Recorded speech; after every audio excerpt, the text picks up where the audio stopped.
Lalu untuk masuk ke sekretariat kantor DPRD Kota Makassar bukan untuk parking, tetapi untuk security system. Jadi bukan untuk parkir.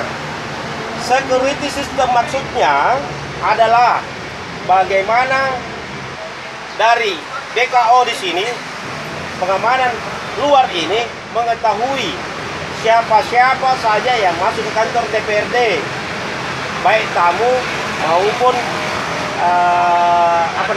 ASN, non ASN dan anggota DPRD kita yang terhormat. Jadi untuk tahap pertama ini untuk tamu saja.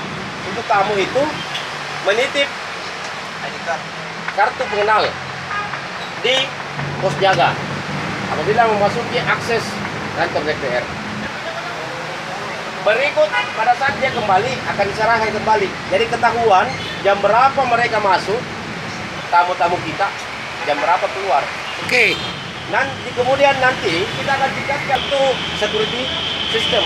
Diperuntukkan untuk yang memang melaksanakan security system. Terima kasih, Saksi.